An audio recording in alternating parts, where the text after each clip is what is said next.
Hi, this is Durga. இன்னைக்கு நம்ம பார்க்க போறது 11th standard mathsல chapter 3 trigonometry exercise 3.9ல question number 11 வாங்க क्वेश्चन குள்ள போலாம்.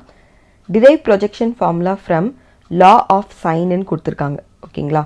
So projection formula பாத்தீங்க அப்படினா a which is equal to b cos c plus c cos b, b which is equal to c cos a plus a cos c, c which is equal to a cos b plus b cos a.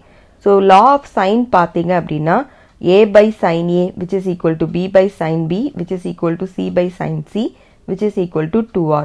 So இப்போ a வேணும் அப்படினும்போது நம்ம தனித்தனியா இத 2r க்கு equate பண்ணனும். அப்ப 2r sin a வரும், b equal to 2r sin b வரும், c equal to 2r sin c வரும். So இந்த ஃபார்முலாவை வெச்சு law of sin வெச்சு நம்ம projection ஃபார்முலாவை ப்ரூவ் பண்ண போறோம். So நான் ஃபர்ஸ்ட் ஃபார்முலாவை எடுத்துக்கிறேன். So first ஃபார்முலா பாத்தீங்கன்னா உங்களுக்கு என்ன கொடுத்திருக்காங்க? அதாவது a which is equal to b cos c plus c cos b ன்னு கொடுத்திருக்காங்க இல்லையா? ஸோ இதுதான் நம்ம LHS equal to RHS அப்படின்றத ப்ரூவ் பண்ண போறோம். ஸோ அப்படி ப்ரூவ் பண்ணிட்டோம் அப்படின்னாலே law of sin வச்சு நம்ம LHS equal to RHS அப்படின்றத ப்ரூவ் பண்ண போறோம். ஓகேங்களா? ஸோ இதுல இப்போ நம்ம RHS எடுத்துக்கலாம். ஸோ RHS பார்த்தீங்கன்னா நமக்கு என்ன கொடுத்திருக்காங்க? b cos c plus c cos b ன்னு கொடுத்திருக்காங்க. இதுல b க்கும் c க்கும் வந்து law of sin ஃபார்முலாவை நம்ம எழுதலாம். ஸோ இப்போ b க்கு பதிலா நான் என்ன எழுத போறேன் அப்படின்னா 2r sin b ன்னு எழுத போறேன். ஓகேவா? அதுக்கப்புறம் cos c இருக்கு.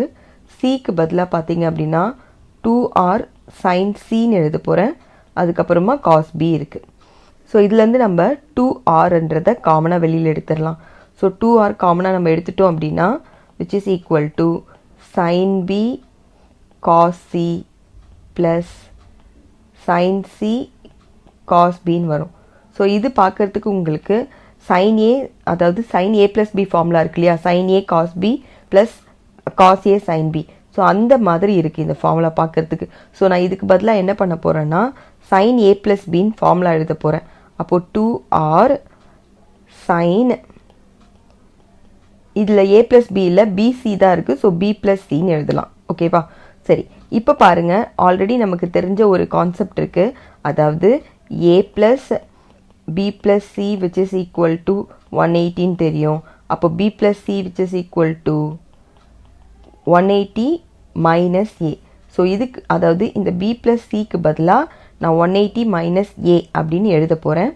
ஸோ அப்படி எழுதணும் அப்படின்னா நமக்கு என்ன கிடைக்கும்? which is equal to 2r sin 180 minus a. So sin 180 minus a அப்படின்னும் போது அது செகண்ட் குவாட்ரண்ட்ல ஆயிடும். So which is equal to 2r sin a அப்படின்னு வரும். ஓகேங்களா? இப்போ பாருங்க sin 2r sin a அப்படின்றது என்னது? நமக்கு small a இல்லையா?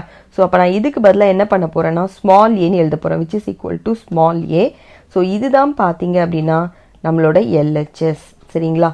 ஸோ இதுல இருந்து என்ன ஆயிடுச்சுன்னா இது ப்ரூவ் ஆயிடுச்சு. Hence proved. ஸோ நம்ம sin law of sin வச்சு projection formulaவை ப்ரூவ் பண்ணிட்டோம். ஸோ similarly இதே மாதிரி நீங்க என்ன பண்ணலாம் அப்படின்னா மற்ற ரெண்டு ஃபார்முலாவையும் இதே கான்செப்ட் மூலமா ப்ரூவ் பண்ணிடலாம். ஓகேங்களா? So similarly b which is equal to c cos a plus a cos c, அதே மாதிரி c which is equal to a cos b plus b cos a அப்படின்னு போட்டு கம்ப்ளீட் பண்ணிக்கோங்க. இதோட இந்த சம் முடியறது. செகண்ட் சம் பார்க்கலாம். derive the projection formula from law of cosine கேட்டிருக்காங்க. ஸோ இதுதான் பார்த்தீங்க அப்படின்னா law of cosineக்கான ஃபார்முலா. இதை வச்சு projection ஃபார்முலாவை derive பண்ண சொல்லியிருக்காங்க. ஸோ நம்ம ஃபர்ஸ்ட் இப்போ என்ன பண்ணலாம் அப்படின்னா ஃபர்ஸ்ட் ஃபார்முலாவை derive பண்ணி பார்க்கலாம். இப்போ derive பண்ணி காட்டுறேன். ஸோ அதை வச்சு நீங்கள் வந்து இதில் எந்த ஃபார்முலா வேணாலும் derive பண்ணி காட்டலாம். சரிங்களா? ஸோ ஃபர்ஸ்ட் ஃபார்முலாவை பார்த்தீங்கன்னா இப்போ a which is equal to b cos c plus c cos b ன்னு கொடுத்துருக்காங்க. நம்ம இப்போ வந்து அதில் RHS எடுத்துக்கலாம்.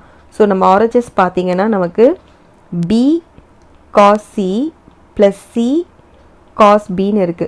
ஸோ cos c க்கு பதிலாக காஸோட ப்ரொஜெக்ஷன் ஃபார்முலாவை அப்ளை பண்ணிக்கலாம். ஸோ இப்போ b cos c க்கு பதிலாக a square plus b square minus c square divided by 2ab ன்னு வரும். ப்ளஸ் c cos b க்கு பதிலாக நீங்கள் அதே மாதிரி c square plus a square minus b square divided by 2ca ன்னு வரும். ஓகேங்களா? ஸோ இதில் வந்து இப்போ வந்து கேன்சல் பண்ண முடிஞ்சால் கேன்சல் பண்ணிக்கலாம். ஸோ பியும் பியும் கேன்சல் ஆகிடும், சியும் கேன்சல் ஆகிடும். ஸோ ரிமைனிங் பார்த்தீங்க அப்படின்னா விச் இஸ் ஈக்குவல் டு உங்களுக்கு a square plus b square minus c square divided by 2a வரும். அதே மாதிரி இங்கே பார்த்தீங்கன்னா plus c square plus a square minus b square divided by 2a. So இங்கே ரெண்டு சைடுமே டினாமினேட்டர் சேம் அப்படின்றதுனால இந்த ரெண்டுத்துலேயும் எதையாவது கேன்சல் பண்ண முடியுதா அப்படின்னு பார்க்கலாம். ஸோ இப்போ பாருங்கள் plus b square minus b square cancel ஆகிடும், minus c square plus c ஸ்கொயரும் கேன்சல் ஆகிடும் இல்லையா. ஸோ கேன்சல் ஆகிடுச்சு அப்படின்னா உங்களுக்கு வந்து ஏ ஸ்கொயர் மட்டும்தான் வரும். So A square plus a square பார்த்தீங்கன்னா உங்களுக்கு 2a ஸ்கொயர் ஆகிடும் டிவைடட் பை 2a. ஸோ இதில் பார்த்தீங்க அப்படின்னா 2ம் 2ம் கேன்சல் ஆகிடும், ஏ ஸ்கொயரில் ஒரு ஏ போய்டும்ன்றதுனால உங்களுக்கு ரிமைனிங் பார்த்தீங்கன்னா ஏன்னு வரும். So which is equal to LHS. So hence proved அப்படின்னு போட்டு கம்ப்ளீட் பண்ணிக்கோங்க. இதே மாதிரி நீங்கள் செகண்டையும் ப்ரூவ் பண்ணலாம், தேர்டையும் ப்ரூவ் பண்ணலாம். ஓகேங்களா. ஸோ எது ப்ரூவ் பண்ணாலுமே ப்ராப்ளம் கிடையாது. தேங்க்யூ.